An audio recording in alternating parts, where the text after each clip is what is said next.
Masechet Ketubot, Daf Ayin Vav. Our Mishnah mentioned a case where a husband finds blemishes in his new bride. And we saw that the burden of proof changes depending on what stage of the marriage they're in.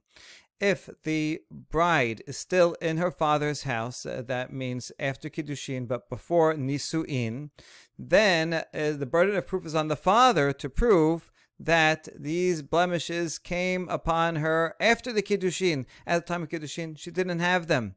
And therefore, the Kiddushin is valid. He committed to the Ketubah, and it's his loss. Whereas, if he finds the blemishes after the Nisu'in in the husband's house, then it's up to the husband to prove that these blemishes occurred before Kiddushin, and therefore it was a mekach ta'ut. Now, although the Mishnah says that these are two different cases in the father's house or husband's house, now the Gemara nevertheless presented these two clauses as being in contradiction to one another, perhaps because it wasn't clear what would be the difference if it's found in the father's house or a husband's house. Well, we already saw two responses, two explanations of the Mishnah, and now we're going to see a third and last one. Rav Asher Amar, Resha maneh le'aba biyadecha, vesefa maneh li biyadecha. In the Resha, where the blemishes are found while she is still in her father's house, that is similar to someone saying, "I have my father has 100 dinar in your possession." In other words, because she's still in her father's house, so the collection of the ketubah, should he have to pay a ketubah at that point, would go to the father. So the father is, in this case, the one that would be collecting this debt. Because the father is collecting the debt, therefore, the woman's presumptive status, her chazakat gufa, the presumptive status of her body, that she has no blemishes until proven otherwise, does not apply, because she is not the plaintiff. She is not the other litigant, but rather it's the father. And so therefore, the father's body has nothing to do with her body. And so therefore, the father is the one that has to prove that the blemishes happened happened after the Kiddushin. Whereas the Sefa, where she is now already married, in this case, the marriage contract, the Ketubah, will be paid to the bride herself. She is the one that is collecting. The money is owed to her. And therefore, her bodily presumptive status of being without blemish is the status quo, and therefore it's up to the husband to prove that no, these happened, these blemishes happened before the Kiddushin against that chazakah. So Rav Asher is giving a nice clean explanation for the difference between when it's in her father's house and her husband's house. It has to do with who is the one who is owed the money. Okay, that's Rav Asher's explanation. We have a challenge to it. Iti Rav Acha b'red Rav Avya l'Rav Asher. Modeh Rabbi Meir b'mumin ha'reuyin lavo ima mibet aviha she'al ha'av lehavi re'aya. The question is from a baraita that adds a qualification to the Rabbi Meir's opinion. Rabbi Meir was the one that presented the whole beginning, the first two cases of our Mishnah, this whole distinction between father's house and husband's house.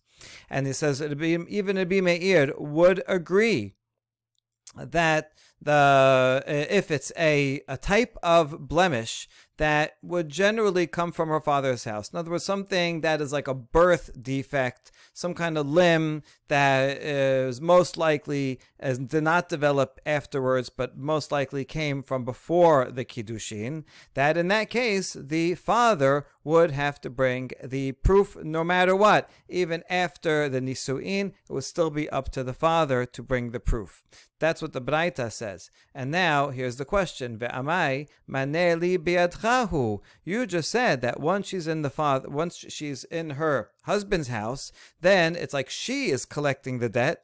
If she's collecting the debt, then she should have a chazkat guf, that she has no blemish until the husband proves otherwise. Why should it make a difference what type of blemish it is? How come that chazakah doesn't prevail? Rav Asher, you said there is a chazakah. So why come we don't say that there is a chazakah, and therefore The husband has to prove it. Why is it being made to make any exception where the father would have to prove it?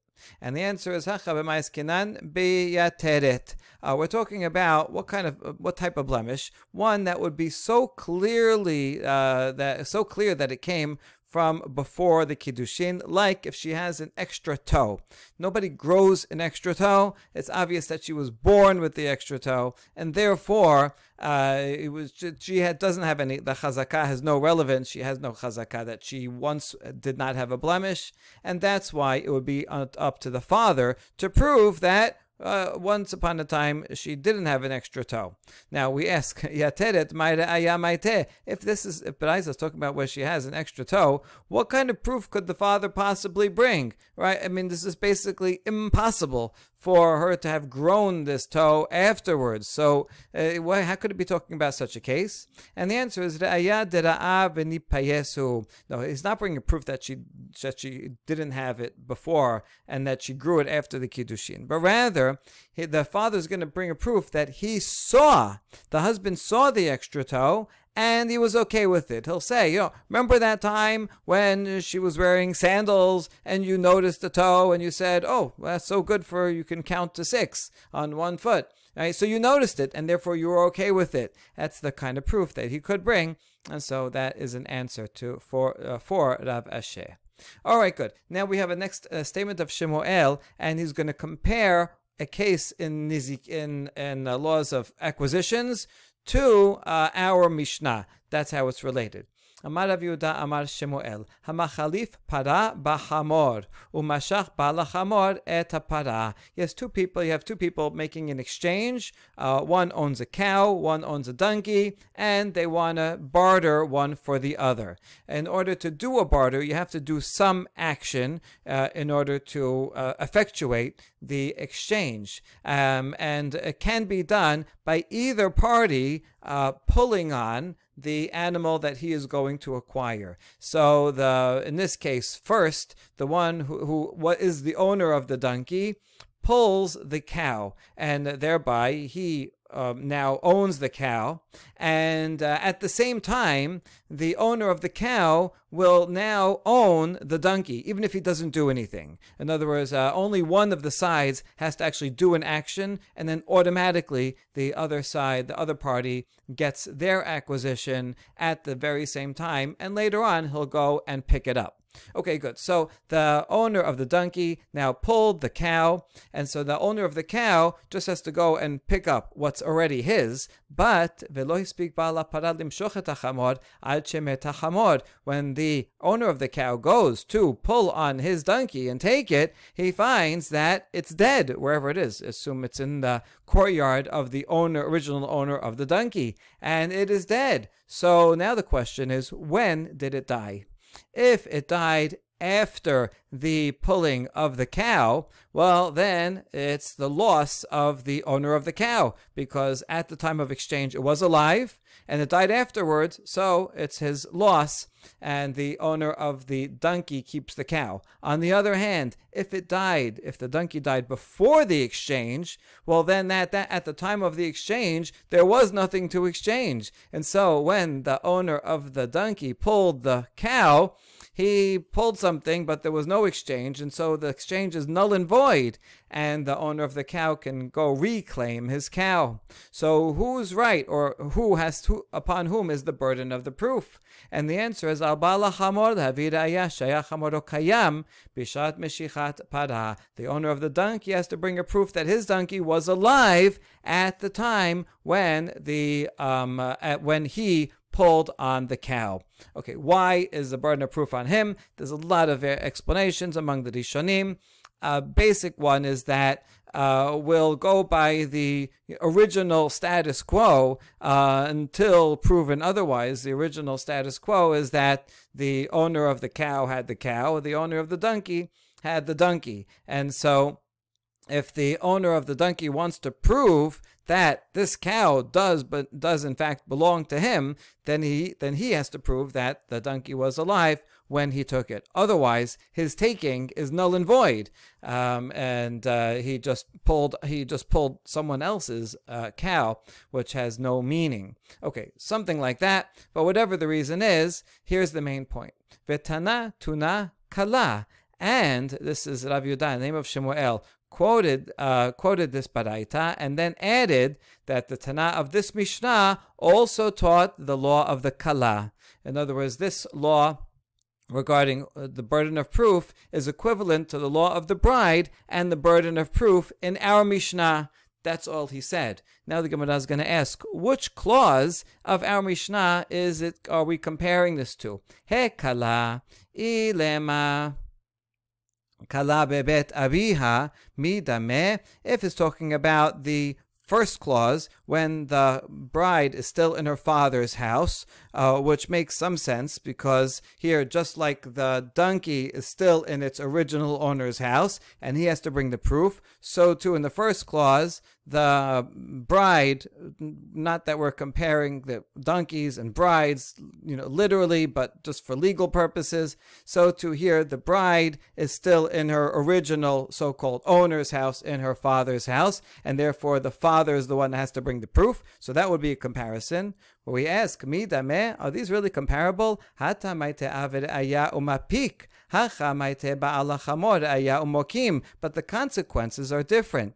In our Mishnah here in Ketubot, the father is going to bring a proof and he's going to extract the money of the ketubah from the husband. So this is much stronger. Whereas here, the owner of the donkey will bring proof and he will just maintain the cow that he already has in his possession, which is a lower level of proof. So these are not comparable. Extracting money that's in someone else's hands is much stronger, that you need much more than just keeping things where they are. And so these two cases really are not comparable. So therefore, let's try again. Amar bi Abba, kala bebet hamiha. We're actually going to compare it to the second clause, when she is already in her in-law's house, in her husband's house after the marriage. Vakati ladame, but these cases are also different. Hatam ba'al maitere aya umera lelehaske de'av. Hacha ba'al hamor maitere aya umokim hazke bide. In that case, the husband, the case of our Mishnah here, the husband has to bring a proof. That's because it's in a husband's house. The husband brings a proof, and thereby he undoes the presumption in favor of the father. The presumption that her body had no blemishes until proven otherwise, so he has to bring a proof in order to undo that presumption. But in this case here with the ox, with the donkey, here we're requiring the owner of the donkey to bring a proof in order to maintain the status quo, and the status quo is that he has the cow in his possession.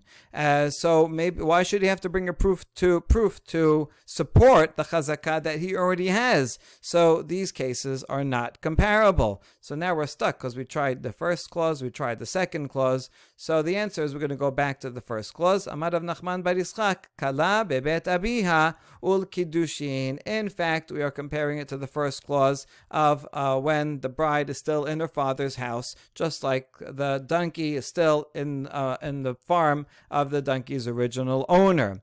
And that which you asked, wait a second, aren't you trying to extract the ketubah money from the husband? And that's not comparable to the case of the donkey where we are leaving the cow where it is. We'll answer to that. Ul kiddushin, we're not talking about the ketubah payment, but rather the original kiddushin money that the husband gave to the father. And that's what we're talking about, that the father currently has it. And the father wants to prove that he can keep that money, and that's why it would be the same. If he was not able to prove it, then the husband could come and say, hey, listen, this whole kiddushin was mekach ta'ut, and I want the ring back. right? Does he have a right to take the ring back? So the father is going to say, no, I want to prove that the blemish happened after the Kiddushin, and therefore I want to keep that ring. So in both cases, the donkey and the Kiddushin, they are keeping what is already in their hands. All right, so that's a good answer. And now this answer, V'lo tema aliba demand amar kiddushin lav letiboin nitenu. There is, by the way, another machloket regarding the kiddushin money. Is it given to permanently, or can it be returned if there's something, if they get divorced, should it be returned? So don't say that this answer is true only for the one who says in general that the kiddushin money was not given with an understanding that would be lost permanently, but rather that it can be returned. Even according to the other opinion that says once the husband gives the kiddushin money to his wife or to his father-in-law, then that's it. It's gone, and he's not going to get it back after they get divorced. That's only true if they were for sure married, if the kiddushin for sure was valid. Then he loses it forever, even if they get divorced. But if it's a mistaken kiddushin, and the whole kiddushin was no good to begin with, then if the father can bring a proof that the kiddushin was valid and the blemish happened after, he can keep the money. But if not, then he will have to return the ring back to the husband. And so this answer works according to both opinions. We're now going to challenge Shemuel's ruling from a baraita. Again, Shemuel's ruling is that the owner of the donkey has to bring proof that his donkey was alive at the time that he, the owner of the donkey, pulled the cow. We should conceptualize this case as if the merchandise is the donkey, and the cow, in a way, is the payment for it, because the pulling is done on the cow. So the cow is affecting the exchange. That he's receiving his payment for selling the donkey. So the seller, the owner of the donkey, is here considered the seller. That will be parallel to the following case. A cow has many stomachs, and one of them is called the one that has many cups, because it looks like a lot of cups one inside the other. This is one of the stomachs that it goes and first chews, and it goes in there, and it's turns into cuds, and then it re-chews it. Okay, so this stomach has very thick walls, and here the question about a terefa. If they do shechita and they find a needle within the thickness of that stomach, that second stomach, if the needle only goes in on one side but doesn't come out the other side, then it's kosher because it's not totally perforated. That animal can live. But if it goes all the way through the stomach, this needle, then it's a terefa because that animal will not live. Now, if we find that there is some blood on the needle, then congealed blood on a needle, then we know that needle went in before the shechita, so that's no good. But if there's no congealed blood on the needle, then we know that the needle actually entered during the processing after the slaughter, and so that means it's fine, it'll be kosher. Hoglad al pi hamaka. Here's the clause that we need. If there's a scab over the wound where the needle went in, then that means the needle entered into the stomach at least 3 days before, because it takes 3 days for a scab to heal. But if there's no scab, then here's why this makes a difference. We're assuming that the butcher bought this animal from the farmer 3 days before he butchered it. Therefore, if there is a scab, then you know that this animal was a terefa before the butcher bought it. So the butcher can go back to the farmer and say, you sold me a terefa. This is a bad sale. Give me my money back. That is for sure. But the question is, if there's no scab on top of that perforation, then we're not sure. Did he sell him a terefa, or did he not sell him a terefa? So in that case, whoever is extracting the money, he has to bring the proof for his side. And so here's one side of it. Let's assume that he paid. I guess it's more reasonable to assume that the butcher paid for it and received the animal. Then it would be the butcher who wants to get his money back. So the butcher will have to bring a proof that the needle was already there when he bought the animal. So he has to bring a proof, and then he can extract it. So here it's the buyer that needs to bring a proof. And that's the question. According to Shemuel, it's the owner of the animal, the seller, the owner of the donkey, who has to bring a proof. So here too, why don't we say that it's the farmer who originally owned this animal that has to bring a proof? So that's the question.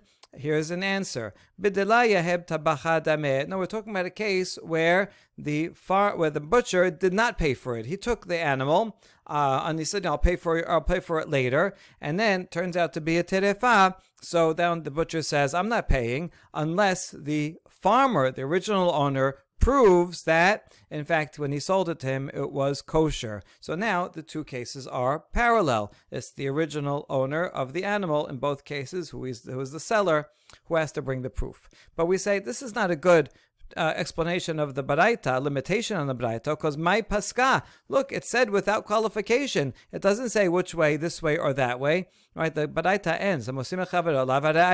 It sounds like both ways. It doesn't say necessarily that it was not paid for yet. So therefore, we're going to offer a new version of Shemuel's statement. The version that we've been dealing with this whole time was by his student Rav Yehuda. But here's another version. Elaki ata Rami bar Yechezkel.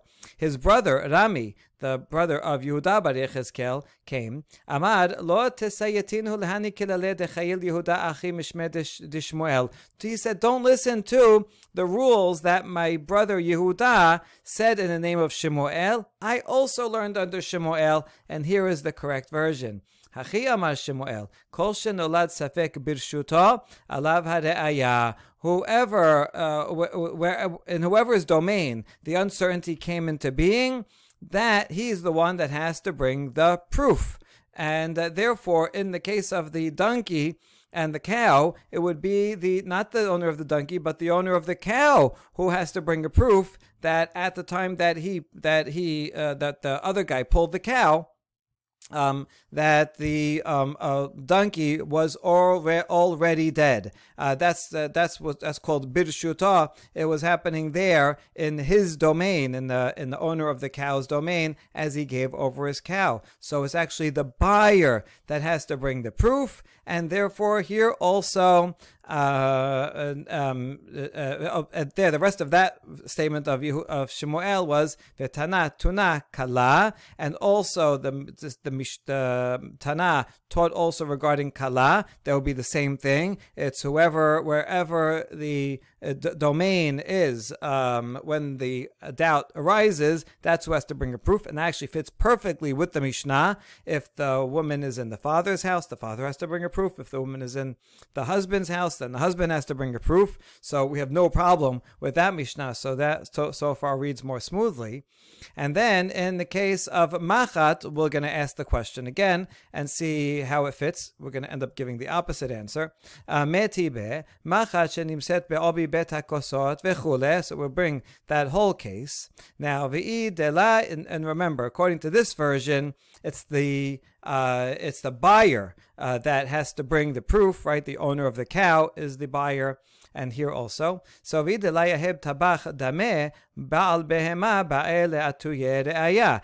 we're talking about a case where the buyer did not pay for it yet, and so therefore the buyer, the butcher, still has the money.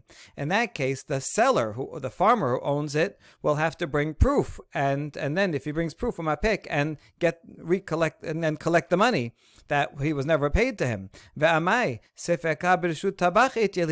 a second, but you said over here that the rule is that the buyer has to bring the proof. He's the one that under whose domain the uncertainty came up. He's the one that is holding the animal. He did shechita on the animal, so therefore the buyer should have to bring the proof. So we answer, oh, you're right. This baraita we must be assuming that it's only talking about a case where the butcher did pay for the animal. Therefore, the money is in the hands of the seller. And once this uncertainty arises, it will be the butcher, the buyer, who will have to bring proof to recollect the money that he had already paid. And that is now consistent with the rule of Shemuel, according to Rami bar Yechezkel, that it is the buyer who has to bring the proof. The owner of the cow, in the case of the cow, would have to bring the proof, and so it works perfectly well as long as we limit this baraita to a case where the butcher paid. Now we ask the same question as above in the opposite direction. Umay paska. But how come the Braita doesn't give any qualification? It just says, which sounds like it would apply either way, whether he paid or didn't pay, and then it would be either the seller or the buyer. So, sitamad milita kemad layahib inish zuzeh layahib inish hayvata. Now, if you give a standard case and you don't qualify, well, no one is going to give the animal over unless the person pays, right? That's the general way the sales go. As long as a person is not given the money, the farmer is not going to give over the animal. So therefore, in a standard case, unless there's some special arrangement and a line of credit, he is going to pay and only then get the animal. So therefore, it's totally fine for the Baraita to not specify, and you could just give the rule and assume that means that he paid, and it's the butcher that is going to have to bring a proof to collect, and therefore it is the same principle as Rami bar Yechezkel's version of Shemuel, that it's the buyer who has to bring the proof. We end with one last clarification on the end of the Mishnah. Chachamim said, when can a husband come and claim, oh, I didn't know about this blemish, and therefore this blemish must have taken place before the Kiddushin, and so there's a Kiddushet Ha'ut. He can only say that if it's a hidden one. But if it's a visible blemish, then we assume that he saw it before the Kiddushin and was fine with it. So he can't come and claim afterwards that it's a Mekach Ta'ut. Amar Rav Nachman, Nichpeh, what about not a blemish on the skin, but an epileptic who has seizures? What is that like? He says it's like a hidden blemish, because maybe all the time that he was with her, he never saw a seizure. And so he could say, oh, if I knew she had seizures, I would not have gone through with this Kiddushin. And it's reasonable to assume that she has a seizure only once in a while. And whenever he went and took her out on a date, she didn't get a seizure. Okay, but this rule of Rav Nachman is only true if she has seizures at regular intervals. Every day at noon she gets a seizure. Then it's proper to claim that he didn't know about it, because then the family can make sure that he never comes around at noon, right? He'll tell him, okay, come tomorrow at 1, right? So that way they will hide the fact that she has seizures, so then he can claim, I didn't know about it. But if they come at irregular intervals, then it's impossible that at some point when he was there, the family would not be able to hide this, and that he would have seen the seizure at some point, and therefore we assume he did know about the seizures, and therefore he accepted it. And he cannot change his mind afterwards and say, oh, I didn't know it was a Mekach Ta'ut, but it means he accepted it, and then he would have to pay a Ketubot if he still wanted to get divorced. Baruch Adonai Le'olam, Amen v'Amen.